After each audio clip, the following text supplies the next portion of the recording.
Welcome to The Lock Shop with Nielsen and Hustler.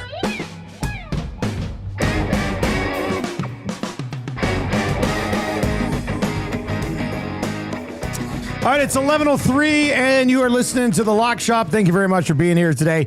You can text us anytime, 780-218-9999, 780-218-9999. If you're listening on TuneIn, or you're listening on iHeart, or you're listening at EdmontonSportsTalk.com, please tell your friends how easy it is to consume our shows all day long, static-free since 23. If you're watching over on YouTube today, hammer the thumbs up as well. The nasty chat is already moving over there. Supersized Indiana Jones says hashtag justice for Lock Shop. Duck Dad says hashtag justice for Lock Shop, hashtag respect for the den. Bronco Nick says hashtag leverage is a joke. Are you as the organizer of the ESTs, Maddie, are you prepared for a protest outside of the event tomorrow night in support of the Lock Shop? Well, there's two parts, and I brought it up a little bit on Friday before Huss came on. Yes. But so from one perspective, I throw out this scenario. So that's a busy road outside the metro. It is a busy road. And they're already going to see a bunch of people coming in with their suits and limos rolling up and all this. So they're going to be wondering what's going on. But now imagine you're driving home from downtown, your workday's done. There's all these people in suits heading into the metro, but there's also a bunch of people in suits protesting something. I do like it. I think it's probably for the looming teacher strike. It's just like, what is going on over here? That part I love. As someone who is somewhat part of the Lock Shop, I do a fair amount of shows throughout the year. Yeah, that's true. I look at this as not an moment to protest the ESTs. I think this is on you. This is on Huss. This is on me. This is on all those in the nasty chat and the DGen den over the next year to consistently be pushing for the Lock Shop to be show of the year. You did a better job of selling the Lock Shop to people to be voted as show of the year. I think the protest puts you behind the eight ball. People don't like the protests always. They might, as some other people come in and be like, we don't want to vote for the Lock Shop now, because they'll always remember the people that are protesting at the ESTs. I still think it would be funny to have a small protest outside. I plan on making some sort of statement during one of my times on stage. I just don't know how yet. I don't know how, but I plan on making some sort of statement. We'll have to see. I don't have a way to bleep people out. I don't know what to do. No, that's the thing. It's fair game, I guess, if you will. All right, so let's see here. Rudge Denlaw protesting what? Protesting the Lock Shop never being nominated for Show of the Year. Not having any respect given to the show's name is what people are saying. Although, we might do this again on Friday this week. Another ESTs? No. You back on the show as a guest. Yeah. That the push you started, I think, a little last week, and some people, guest of the year might be you on the Lock Shop. Can you believe it? That would be. Look, man, I like being a guest on shows. I love it, actually, and it was nice popping in as a guest on Lock. Now, this week will be different because I'll be 2 hours ahead, so maybe I'd hop on around just after, maybe earlier in the show this time. I guess we're just trying to think how I can still get a nap in. That's my main focus when I'm on the road. So, but it was fun being a guest. I was thinking about, because who are the finalists for Guest of the Year this year? Yeah. Bruce Boudreau, Dave Jamieson, Eric Macramel, and Luke Gazdick. See, and I think JMO shouldn't even be eligible. He was a guest on the Reed Wilkins show. Like one time? Yeah.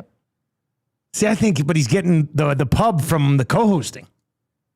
Right? I thought that was kind of weird. Who would have been if you know what I think? I think maybe we need an S. I think maybe we need an SD for filling guest host. Well, there's not a lot. No, but like for example, you on the Lock Shop. Reed when he does two guys. And then obviously Fraze and JMO when they're in on the mornings. I think that would be a good SD to have. It'd be a real heated battle. Because I think JMO's in the wrong category. If you take JMO out, Colin Mockery would have likely been the next. Him or Jay Onright would have been the next nominee for Too valid. Now, Mockery was only on once as well. Yep. On Right's been on a couple times. But I do like that possible category of like best fill-in. Recurring guest of the year. Recurring guest. One-time guest of the year. Backup co-host guest. Or backup co-host Esty. And there'd be 5 or 6 people probably every year who fill in somewhere. And Will Fraser wins it every single year. Well, I would like the idea of Fraser getting up on the stage to accept an Esty. He's not coming, eh? We even invite him. Does he even know the Esties are happening? I think he knows they're happening. I don't think he's received the invite, I guess. He did come to the Nasty Bash last year. Yeah, we should probably fire him. He's not doing anything else. His kids both are gone now. They live out of town. He might be able to come to Esties on short notice. We should fire that guy.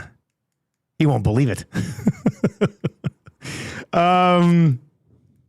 Big Maple says, maybe we can have protest of the year category next year, and the lock shop will finally get its flowers. If a protest actually does pop up. Are you texting Fraser right now? Yeah.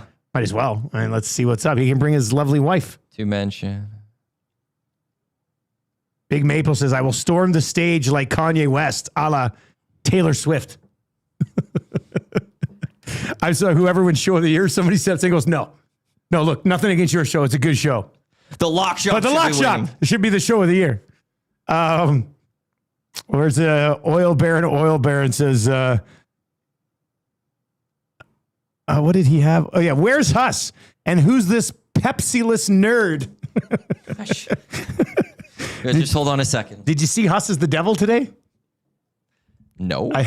So we were talking because we launched GameSense Yeah. as a 7 o'clock hour partner with the Nielsen show.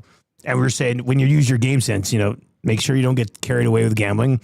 And I said, just imagine that I'm a little angel on your shoulder saying, use your GameSense. And then Eric was like, and Huss is the devil on the other side saying, add a 6th leg to this parlay. So then Jen made this picture of Huss as the devil. And he's just the cutest little devil. It's on Twitter? You've ever seen in your entire life. Yeah, I put it out on Twitter. I tagged Huss in it. It's not coming up on my feed. Maybe I need to refresh my Twitter feed. But it's absolutely hilarious. Like, it's exactly what you want. Oh, look at that. I know, right? Cute. How good is that? He's the most adorable devil you'll ever come across. Devil Huss is just the best. I saw that. I was like, cheeks. Like, that's a guy who's a character in a show. Right? That's the GameSense half-hour special. Oh, no. Here comes Devil Huss. And he just comes rolling in all happy, but still wants you to wager a little bit more. It's the most adorable devil you'll ever see. I know. I tagged him in it. Like, I added him at it. And the first person to like it was Gary Lawless. Oh, that's why I didn't show up in your tweet. It'll show up in replies. Oh, okay. Well, that's where it was. Anyway, if you're asking where Huss is, he was at the Chiefs game yesterday, probably devastated as they do lose to the Eagles. And that was our head-to-head game this week on our picks. And so I hit that one. I'm 2-1 going into tonight. Huss is 0-3 going into tonight. And we're both on the Bucks. So he needs the Bucks to avoid a winless week. You said something in the morning show that I found was way too early to say. The Chiefs are done. Yeah, you said not in the going to the Super Bowl. No, I don't think you they said will. They're not, I don't think they will. You can't bet against the Kansas City Chiefs until they are knocked out. I will this year. Once January rolls around, it's different. I don't think so. I don't think not this year. Now, What are I am already going to sit here but Rashee Rice will be back. Xavier Worthy will be fully healthy. So, I mean, they're plus maybe those guys. 605 for AFC winners. Okay, and so I'm not ready. Buffalo's ahead of them. Buffalo's 240. And Ravens are 265. And then it's the Chiefs? Yeah. I would like to see that drop. If that gets to like 8-9, I'd hit it. I think based on what we've seen so far this season, it should be at 8-9, but I think it's at the 6 number because they're the Kansas City Chiefs. You know what I mean? They're 0-2. The AFC used to be so strong, but I'm looking at this and I'm like, it's not. Like, who do you think's fourth? In the AFC odds right now, Bengals? Nope. They are 1, 2, 3, 4, 5, 6, 8th. They're 8th? Yeah. I don't know what the odds would have been before this weekend. I'm not gonna look. I'm just gonna look at the divisions here. I just want to take a peek. I'm not even gonna look at the standings. So the Bengals are 8th? Yeah. And again, I don't know if this changed since, Burrow's injury. If there's any been line movement as of yet. I'm assuming there would have been some sort of line movement. Is it the Colts because of their 2-0 start? No, they're 7th. Steelers. They are 9th. Broncos. They are 5th. Just need 4 and 6 if you want to do top 8. What? Yeah. Oh, the Chargers. Yeah. Yeah. I don't know And then why the Texans are 6. Okay. But I don't know. I like. Yeah, I don't know why I didn't. I look at everything past Chiefs and I go, maybe. But I see Bills, Ravens, Chiefs, and I go, it's going to likely be one of those. And I still would like the Chiefs. I still think that there's going to be value. Because 2 years ago, we did this. 2 years ago, we had the conversation about the Chiefs at Thanksgiving. We're like, this is the year that they're dropping off. And they go win the Super Bowl. Northside Sandwich says, if Kelsey catches that ball instead of it being INT, it's a different game. But then Supersized Indiana Jones says that's the type of play that went the Chiefs' way in past years. The winds of change are among us. Right? Calls also didn't go their ways yesterday. I saw Huss quote tweeted the false start. Oh, is Huss freaking out about that? Oh, I saw him tweet someone else. No, that's pretty rich for a team that lines up their tackles offside all the time. So, or not, further back. I got no time for it. They're one of those teams that I'm not worried that they'll be in the playoffs, that they'll miss the playoffs. They'll be in the playoffs. They'll be in the playoffs. And then they're a different team come January. And they need to be a different team come January. They don't care about the start of the season. They don't care about wins in September and October and how they look. They care about how they look in January and February. And they are built to win in January and February. I think they have in the past. I'm not sure they are yet. Until you see them lose, that's when I'll bet against them. I'm as far as saying I think the Chargers will be around longer than the Chiefs this year. Wow. It's a super overreaction the first couple of weeks. Chargers can end up losing to the Raiders tonight. I'm going to be a full-blown panic. Anyway, we're going to come out on the Chiefs. Weird conversation to have when Huss can't be here. But still, I think that's... They lost to 2 good teams. Mahomes missed the pass. That could have been a touchdown. But those are the things that they usually hit. Those. Right, but they hit those in January. They usually hit those all the time. Yeah, but they don't need to now. They'll hit them in January when it matters. I disagree. Yeah, we'll see. We'll see. Yeah, I don't know, man. The one thing you do make an interesting case for, though, is now here's the thing. They're already 0-2. Yeah. They've already lost to the Chargers. Yeah. One of the big things over the last few years was, going to Arrowhead. Going to Arrowhead. You're going to have to beat the Chiefs at Arrowhead. And I mean, I think it's a little bit different this year with the Ravens and the Bills. But do they get Giants this upcoming weekend? And I like the Giants at plus, I think it's 6.5. I think that's what I saw the opening line. Then they get the Ravens, though. Well, that'll be a fun game. Is that a primetime game, or are they going to force us to watch the Vikings and Falcons again? That is... How's that not a primetime game? It is the afternoon game, the 2:25 game. What's the Sunday nighter? That's week when 4. Those guys play. Let me take a look. Or the Monday nighter. What's your guess? It's got to have at least one good team. I'm going to guess it's NFC East for some reason. Actually, no, this is a good game. Packers, Cowboys. Micah Parsons. Oh, that'll back be to good Calgary. Game. To Dallas. That's worthy of it. But still, Chiefs, Ravens. The Monday night has Jets, Dolphins. And it's a double of 2 games. Bengals, Broncos. At least Bengals, Broncos was supposed to be good. And we'll still probably you could have put Ravens and Chiefs on the Monday night. In that New England, Miami. Yeah, Jets, Miami. Jets, Miami. Ugh. Give it to me. 5:15 Monday Night Football on the 29th. People be tuning in for the second game. One's at 5:15, the other's at 6:15. Is that the overlap? Okay. That's the overlap. Yeah. Zulu over in the chat says, KC about to fall off a cliff this year. Look, I don't want... Huss has gone for how many days? I'm just trying to think. Back on Thursday. So if we slander the Chiefs today...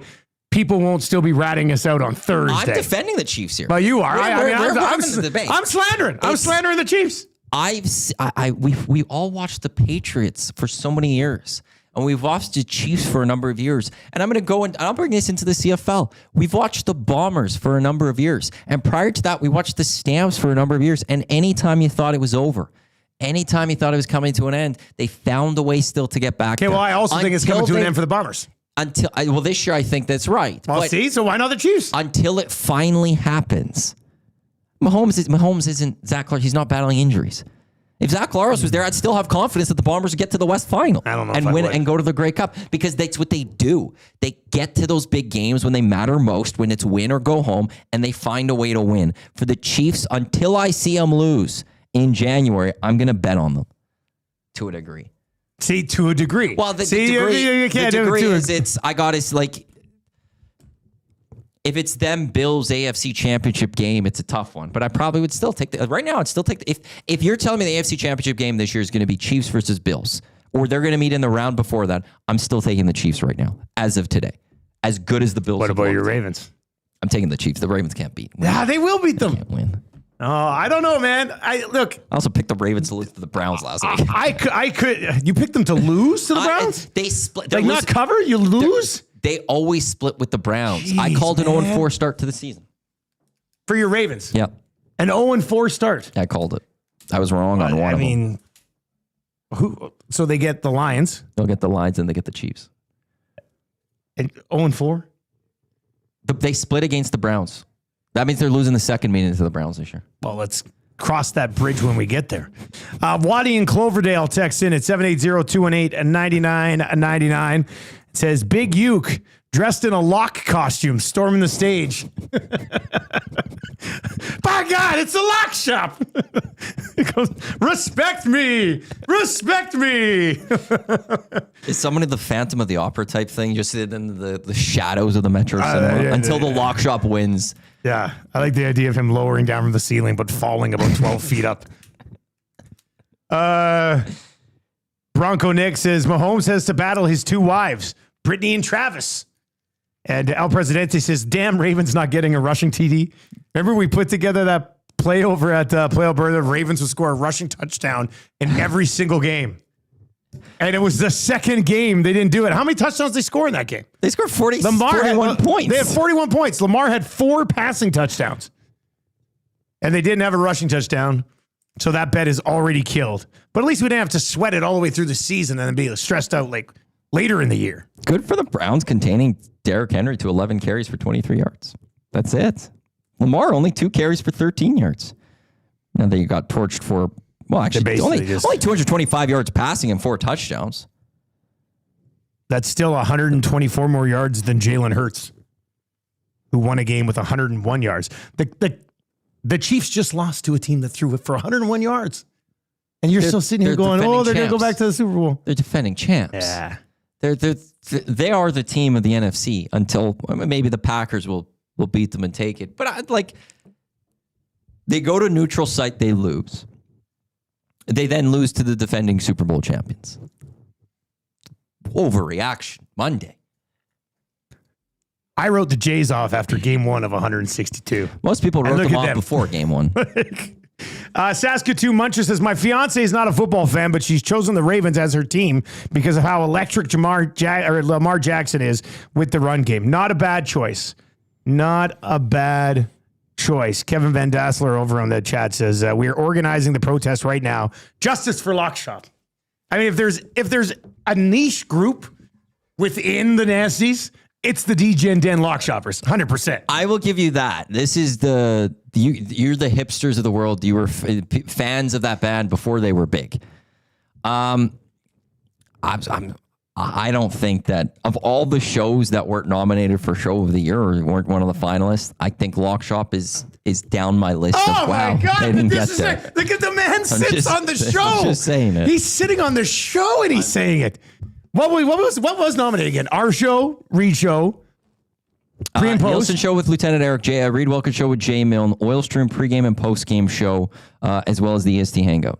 So the host of the Hangout, has the nerve to come on to the Lock Shop and say we'd be even further down the list. What about Green and Gold kickoff and postgame Actually, I shows? voted for you guys. What Not about number that one, one? but maybe I did.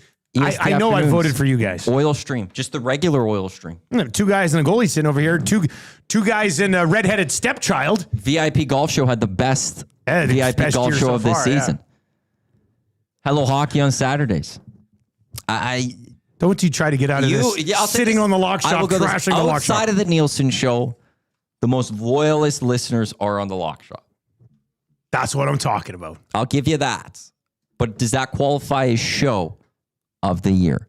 And if you think it does, just do a better job selling the lock shop to other nasties. Do a better job all year keeping it top of mind that, hey, next year when that ballot comes out, lock shop, you're going to want to consider them. Maybe not the Nielsen show, but you want to know second or third choice, it's still there. All those votes matter. Now I feel like I have to join into the protest. I feel like I have to be there. I feel like I have to be there for this protest. How do you feel about your Lions after beating the Bears? Good. Does this solve? Is this a better weekend because of what the Packers did this on Thursday and then getting the win over the Bears, or where are you with the Detroit Lions? I feel much better about the Lions, but as I said this morning, this is what I've learned here. The Lions offense is going to be okay, but probably not as good as it was last year. The Packers defense is 100% legit, and the Bears suck. And then that also ties into what I think of the Vikings, because the Vikings had to pull one out against an awful Bears team late and then go out and lay an absolute dud last night. So the Vikings might not be as good a team that I thought they were going to be. The Bears are worse than I thought they were going to be. The Lions are close to the same as where I thought they'd be, and the Packers are even better than I thought they'd be. So I feel, after watching what the Packers defense did to Jaden Daniels and the Commanders, and then seeing Jared Goff throw for 5 touchdown passes, and they basically had their way with the Chicago Bears, I do feel better about things.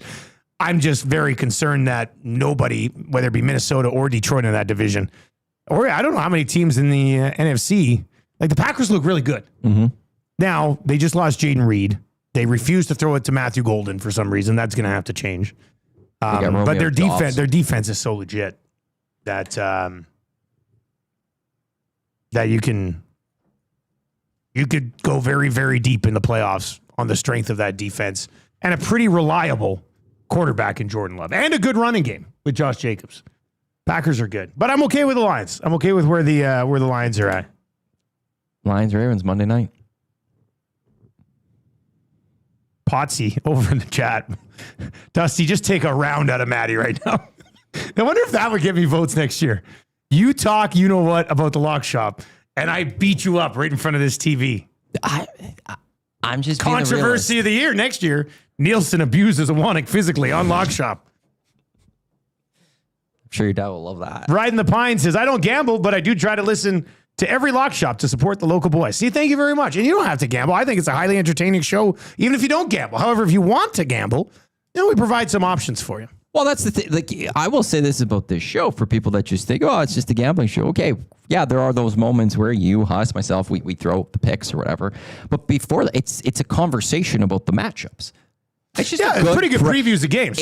Look, all of our shows are great here, but Nielsen show, you guys have your entertainment, hangouts, a conversation that could go anywhere. You got your specific Oilers shows at noon. EST Afternoons, Reed Wilkins show, have wonderful conversations, various great guests, great chemistry on those shows.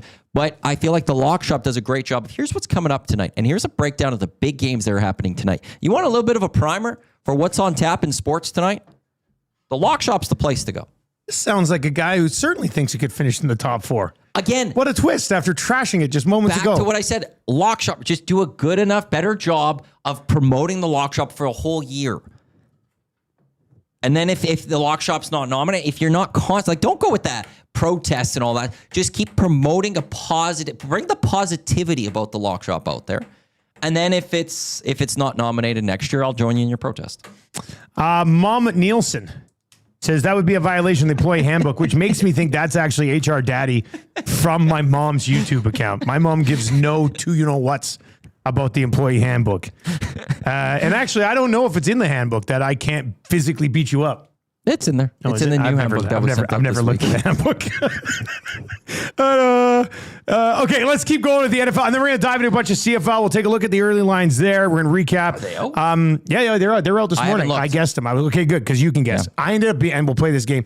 I was a total of 6 points off through the 4 games. I thought it was 6.5, but somebody pointed out I said 3.5 for one of the games, and it was a little bit bigger. So I was 6 points off. We'll see if you can get a little bit closer. I won't look. But we'll get there in a second. Cowboys Giants 30-47 yesterday. Russell Wilson throws for 450 yards, 3 touchdowns. Javonte Williams, who I drafted late in our Rusty Truck draft, and then traded him for Calvin Ridley. Regretting that a little bit right now. I'm assuming Williams will get hurt at some point, though. But Williams had another big day. Neighbors had a huge day as well. That was a pretty crazy game. I think the Giants, and I know they're 0-2, but I think the Giants might be a little bit better than I thought they were. I think the Giants could win seven games. Really? I do. You're that high on them. I do. Well, I mean, I don't know. Although it's the Cowboys. Like that. One of this is it could be just the Cowboys. I was listening to a podcast when I was at the airport yesterday. I want to see the Giants schedule because I thought I'll pull it up for you. Yeah, somebody said the Giants schedule is really tough. It's Chiefs. It's Chargers, both at home. They're at New Orleans. Okay, that's a win. They get home to Oh Eagles my God. against the Broncos on the road, away in Philly, home to the 49ers, where Brock Purdy should be back by then. Oh, I take everything back. That could be one win. This is a insanely difficult 1, 2, schedule. 3, 4, 5, 6, 7, 8, 9. They could be 1-8 through 9 games. I think they look okay, but that's so they get Chiefs. Then they get the Bears, Packers. So, okay, maybe Bears. They get the Lions. They get the to play Patriots. So that's maybe 3. Commanders, Vikings maybe is a win. Raiders, Cowboys. They're going to be a 4 or 5 win team this year.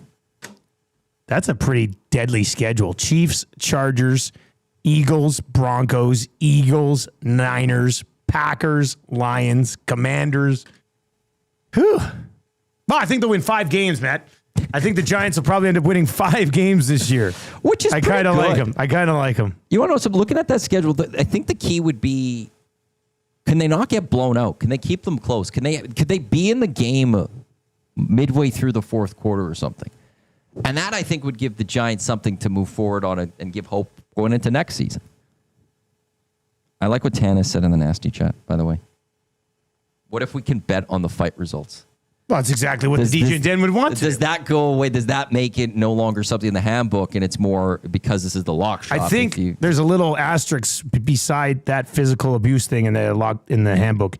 And then you flip to the back, it says, if Play Alberta has official odds up on fight, it is sanctioned and it will no longer ruin the handbook. That's what I think it says. Do you think the Colts are for real? 2-0? Squeaking one out against the Broncos. Huge day for Jonathan Taylor. It's one of those games where that makes me sit up and go, are the Colts because of who they beat? Like, we're expecting the Broncos to be a good team this season. We're expecting the Broncos to be one of the better teams in the AFC, and that defense especially. And it's Daniel Jones. What's Daniel Jones going to do for the Indianapolis Colts? Okay, cool. They win week 1 against the Dolphins. The Dolphins are trash. This is one where now I'm going, a good win. Maybe the Colts are actually better. Although this is all their owner, who's on the sideline listening in on plays. I don't know if you saw the whole video. I didn't see that. She's on the sidelines, like almost not full headset on, but she's listening to plays and she's marking down notes. And apparently she's in all their meetings, like coaching meetings and stuff. Oh, that must suck. I'm not talking men or women. I'm just talking your owner is like. It seems a little way, like you shouldn't be doing that. But maybe she's the magic touch. Maybe she's bringing in the right play calls. That's giving them the win. No, it's okay. What is their schedule? So that damn Denver game.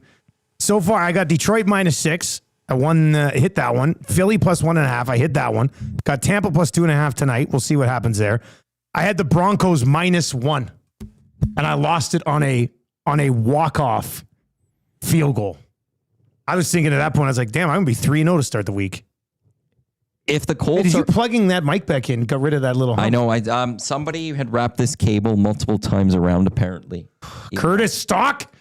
So I think this cable might be getting close back to going. again. Oh, that's because I touched it. Don't touch it. So don't touch it, I said. I'm just showing you. There you go. Oh, it might be this part right there.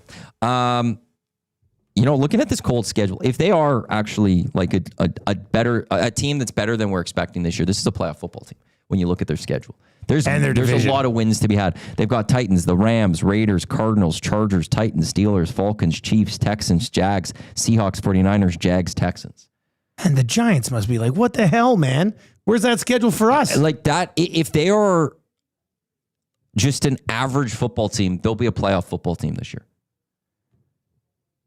Maybe Daniel Jones has his Sam Darnold season like Darnold had last year. I mean, yeah, that's what a lot of people are kind of thinking right now. Like he didn't do much with the Giants. Well, he was with the Vikings. Maybe he learned something from the Vikings, and maybe that's actually what you want to know. We talked a lot about Sean Burke as a great goalie coach. I thought you were talking about Red Blacks GM Sean Burke. No, Kevin Stefanski, who's the head coach out in Minnesota?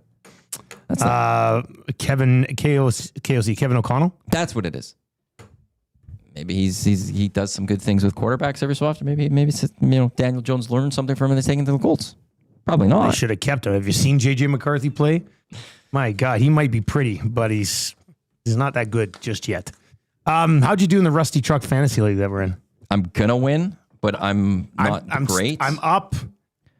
I'm taking on P Sweat, who has sold off his team. Oh yeah, his team's brutal. I have Joe Burrow. Oh, that's your guy. Yeah. Who's your backup? I have Trevor Lawrence. Oh, the investment's been okay. He got 21 points last week. This week I didn't play him. Threw a couple of picks. I'm gonna only get I'm not even gonna get 80 points scored this week. You're going to win with less than 80 points scored? Aaron Jones only got 2 points. Henderson only got 4 points. I didn't play Cooper Kupp this week. I had Dobbs from Green Bay, so I have a couple of movements to make. Do we have an update on Brock Bowers yet? Is he going tonight? I picked up Mayer just in case he doesn't go. So I'll know about that. But he's still just questionable. Okay, I'm up by 16 points right now. I have Brock Bowers or his backup, and Stunners has Egbuka. So if Bowers doesn't go, or if he starts and then gets hurt early and leaves, you're projected to have 117 points. They're projected to have 100. Yeah, you don't even need Bowers, and you're going to most likely win this. I'm a 92% favorite to win it, but I got a bad feeling about this. No, thinking about blowing my team up. Tough start. I'll be 2-0. I'm having a rough start. I was wondering if you were going to sell off because I'm interested. Yeah. No, I was going to buy this year. I wouldn't do that right now. Not with Burrow's injury, but I had Trevor Lawrence. I'm actually okay with that. No, that's a decent backup. I survived my CFL. I made the playoffs in a stunner. I heard that. I sold my team off, ready to miss the playoffs for the first time in our 10 seasons. Won my last. You know why, right? You know why you sell it still make the playoffs. McCord, I got two words for you. Scott McCord. Okay, did you hear what the final standings were? No, I didn't. 8-7, 8-7, 7-8, 7-8. Wow, the parity in the Dunya. It was utterly. This past week, McCord needed a win to get to the playoffs. How many guys did he have that weren't playing? He had a great game. He had 101 points. No, and he beat Lucas. Oh, I had 106 and I beat Eric, and that clinched me. If I lost, McCord was in the playoffs. Jeez. McCord had a solid season. McCord played quite well. One game different from McCord, and Eric or Lucas might be out, and McCord would be in the playoffs. One game different from the Elks, and they're in the playoffs right now. Exactly what are we doing here? Well, so I'm just saying, don't be ripping on McCord. He had a great week this week. He won 7-8. I was 7-8. I had season series, so I'm past him. Jeez. Eric and Lucas only went 8-7 themselves. So Lucas has got the bye? Lucas now gets the championship berth. I get Eric. I offered him Justin Rankin. I offered him the Calgary defense. He asked about Jake Herslow. I told him my price. Oh, he's going to be devastated if he loses to you in the playoffs. He has Saskatchewan's defense. I offered him Calgary's defense. Bad look for Saskatchewan's defense this week. Well, on this upcoming week, they have a bye week. And that's playoffs? It's first week of the playoffs. And I offered him Calgary so we can have a defense for this week. You probably should have made that deal. I mean, I want Rick to have success in that league so badly, but it sounds like he shoots himself in the foot. I want to have success right now because I thought I wasn't going to make the playoffs. And if I win and then I have 6 of the first 15 picks or whatever next year, I'm in a great spot. Give me the 3-peat almost then at that point. I don't like my chances this week actually still, but you never know. I'm in the playoffs. Never missed. In 10 seasons, I've never missed. 75% of your league makes playoffs. Yeah, but everyone else has missed. I have never missed. Oh, that's, I'll give you credit for that. That's a good stat. Saskatoon Muncher says, how about that mistake by the Steelers punt returner? You see that? Actually didn't. It wasn't a punt return. It was on a kickoff. So if the ball lands in the landing zone, it's live.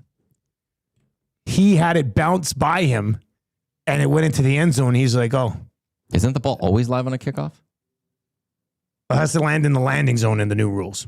Oh. So anyway, it bounces over his shoulder. Caleb Johnson, actually, running back who's also returning. Mind you, Tyler Warren's the go-to guy there. But Anyway, bounces over his shoulder into the end zone, and he just sort of trots off towards the sideline. Seahawks run down, jump on it, touchdown. Like, you know how people sometimes are when an American comes up to the CFL and takes a knee when he's not supposed to take a knee, and you're like, this is Bush. This will only happen in the Canadian Football League. Well, that was not a good look for the Steelers yesterday. I don't know if that has anything to do with the landing zone. That's what they said on the broadcast. Did they? They said because it landed in the landing zone, it's live. Whereas, if college and the NCAA and NFL were different. There was always one of those leagues. If the ball hits the end zone, it's just an immediate dead play touchback. The other one was always live. I thought the NFL was always live in the end zone only. I thought the ball was just always live. No. No, like if I played Madden and I left the ball, like a game from 5 years ago, and I didn't grab the ball, they could grab the ball and it'd be their possession. Are you sure? I always thought it was. I didn't think it was ever that way. I always thought it was a live ball on a kickoff. Oh, because they can go down on a punt and ground it. No, on a kickoff, not on a punt. Why would it be any different on? Right, they really because you're behind the kicker. Oh, that's interesting. Be like because they would be onside technically. You're onside, and they don't have that rule for the punts. I don't think, or because the fair. Somebody let us know about this. I just know that they said because it landed in the landing zone that it was live. Aidan O'Neill says live it hits the landing zone. If it's end zone first, then it's a touchback. But I always thought before these rules, it was still if the ball bounced into the end zone, it wasn't a dead play. You still had to pick up that ball and take a knee. But I can't. Now I'm confused whether it was NCAA or NFL rules. Super says Indiana Jones says I think before it had to touch the receiving team to be live. That's what I thought. Like, I thought if it hit them, it was live. But if it didn't hit them, it would just be downed where you touch it.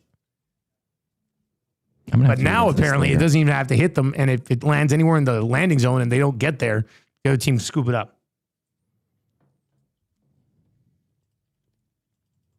All right, let's dive into the CFL. A quick recap of Week 15, then I'll let you guess the lines for Week 16.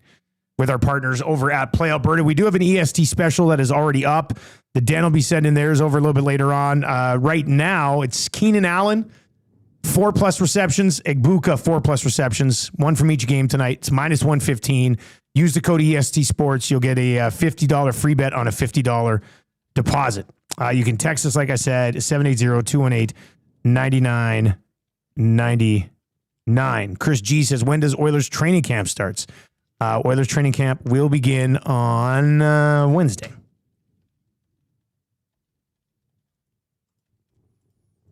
Okay, so coming out of the CFL, what's the biggest story from the whole league this week? It's got to be Alouettes going in and stomping the Riders at home, doesn't it? Well, but what does that tell you?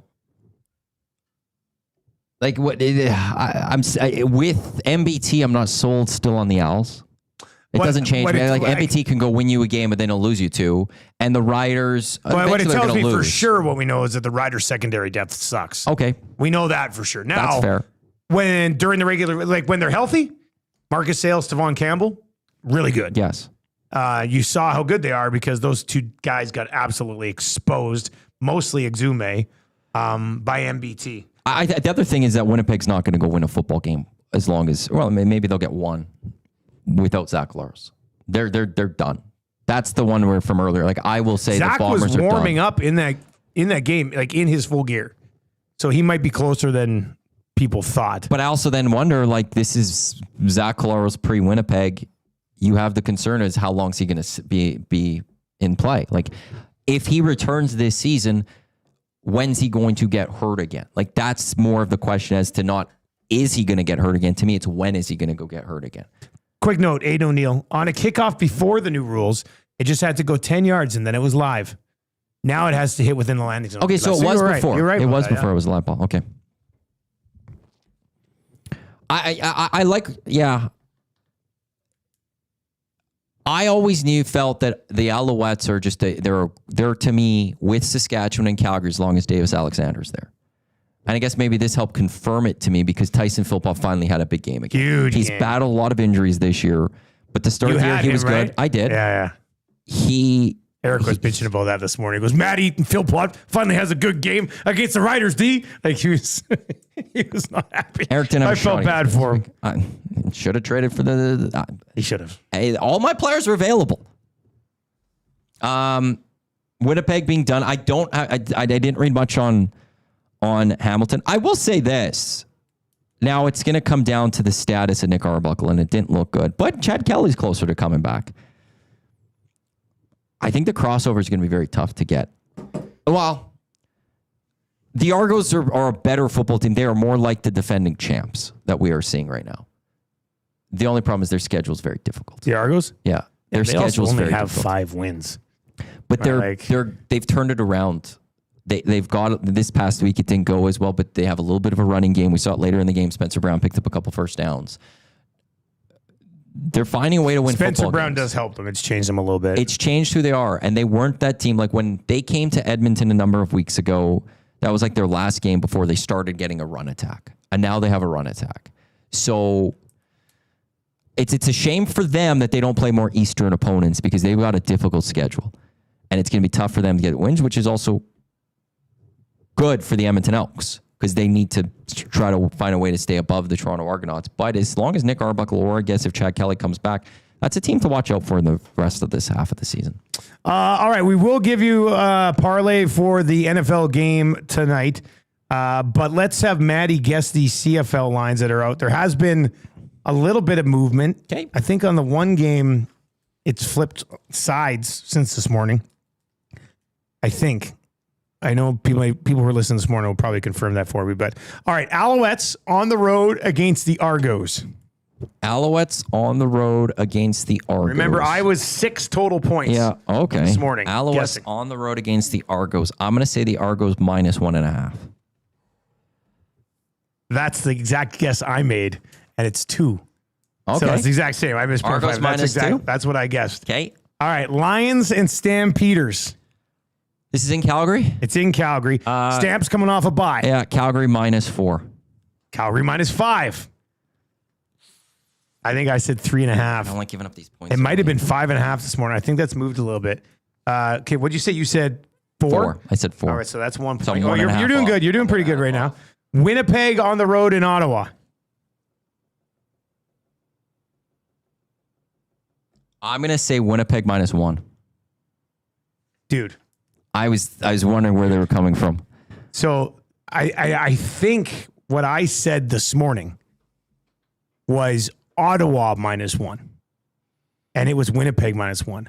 However, now It's flipped? Now it's flipped. And it's Ottawa -1. So you missed by 2 points there. And I think that's Like exactly you. what happened to me this morning. Jeez. But on the other side. Or I said the same thing as you. And I was but for some reason this morning, I swear it was Winnipeg -1, and I thought I said Ottawa -1. Nah, maybe it was the same as you. Okay, so All right, so you're at 3.5. So you got 2.5 to just time me here. So the Elks and the Ticats.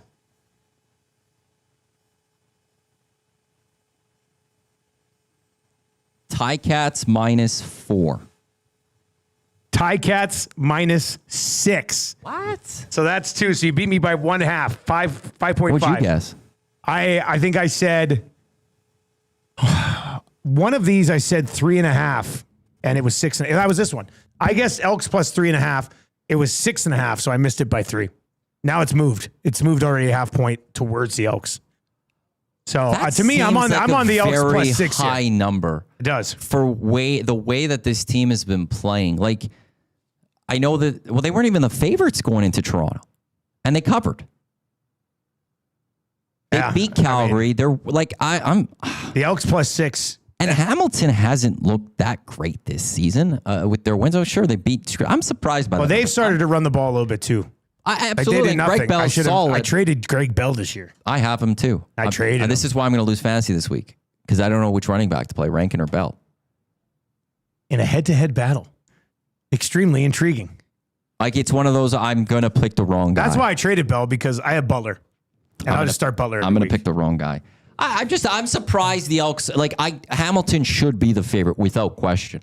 I'm surprised at the biggest number we are seeing this week is Edmonton Hamilton. But when you look at the other games, I'm not surprised that it is the biggest line. Okay. I think BC's going to go in and upset Calgary. Do you? I do. I don't know what it is. I just have a feeling they're off. Their defense is trash. But this week, Betts had 4 sacks.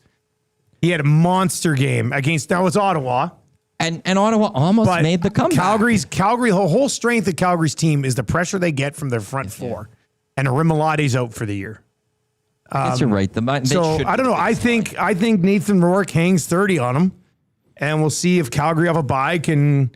I mean, it might be a Mills game. They just go heavily with Mills. You'd probably be able to run against the Lions, but VA will be able to run against the Lions and he'll be able to hit his receivers. But like that's the only other line that you would think like bunch the other right. So it's. I guess you're. I'm not surprised it's the biggest line of the week, but I'm surprised how big it is. I think it should probably be where the Lions are at 5. It's the biggest over-under. 56.5. Ottawa, Winnipeg is at 51. BC, Calgary's at 54.5. And then the Alouettes and the Argos, 53.5 as well. I'm doing that Argos game, and it's a big overdrive thing. Yeah, I know. TSN is really pushing overdrive hard right now.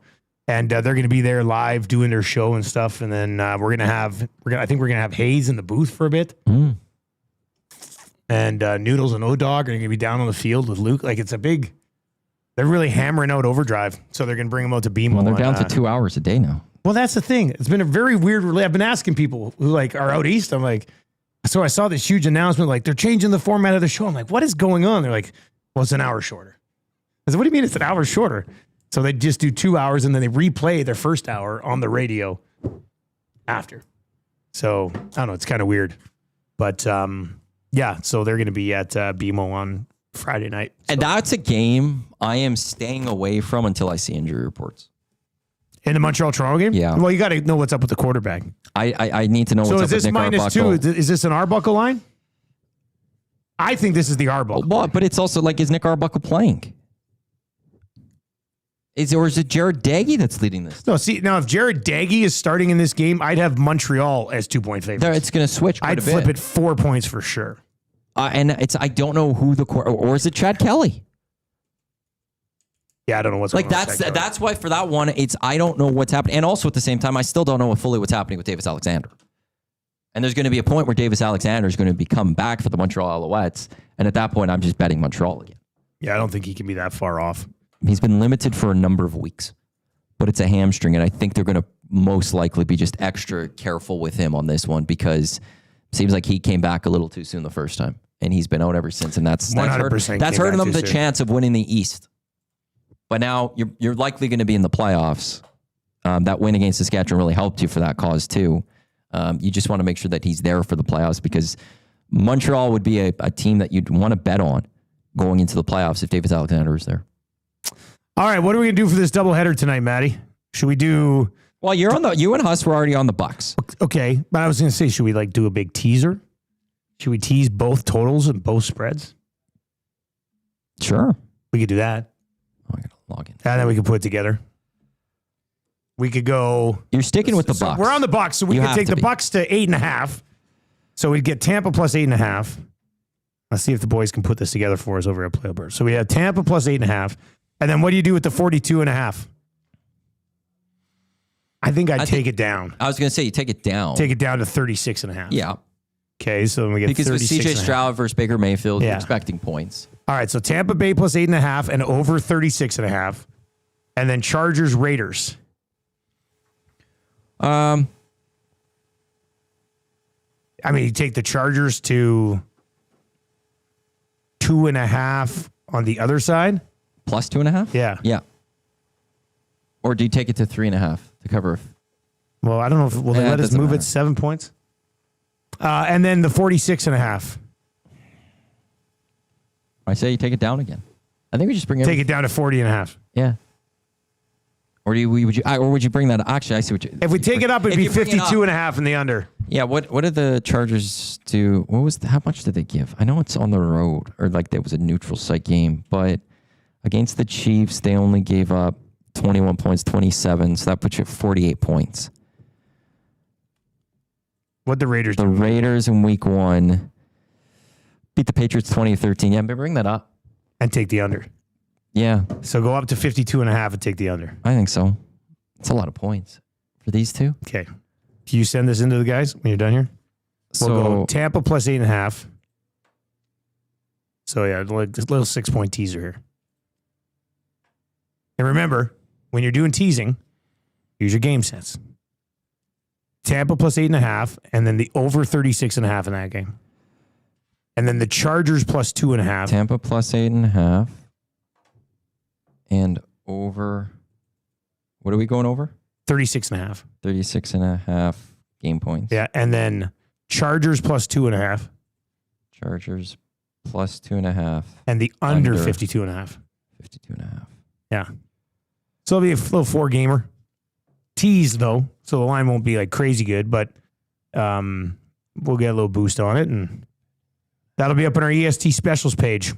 Where right now I've got Keenan Allen over 3.5 catches tonight. He was targeted 10 times in week 1, and then Egbuka over 3.5 catches. He was targeted 5 times, caught 3 of them, but had a huge snap count. He's on the field a ton. So I like him tonight to be 4+ catches, and Keenan Allen 4+ catches. Minus 115. You can get that on the EST specials page right now.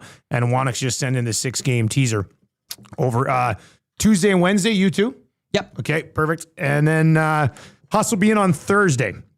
He'll be back from Kansas City on Thursday. He's going to the Royals game. Yeah, he's staying going to the baseball game tomorrow, right? Is that what he said? I think he's doing the baseball game tomorrow, and then he's heading back to Winnipeg on Wednesday. All right, we've got the oil stream coming up next. The main camp begins this week. Connor McDavid still planning to leave the city as a free agent at the end of the year. We'll get into that a little bit. Matt Savoy impressing. Ike Howard, Bo Akey. We'll get into that a little bit through rookie camp. And the protest for the lock shop will begin tomorrow night around, 6:15, should we say? Doors are at 6. I don't know if you want to protest a little earlier and then go in, or if you're going to protest during doors. I think you protest as people come in. So we'll see. It should be a fun time. Matty, good stuff, buddy. Thanks for joining me. We got the oil stream coming up next here. If you listen on TuneIn or iHeart or at EdmontonSportsTalk.com, stick around. Oil stream at high noon today. Lots to discuss as everybody will finally roll in for camp this week. Thank you very much for joining us at the Lock Shop today. Best of luck if you're riding with us tonight. Enjoy those Monday nighters, and we'll talk to you tomorrow.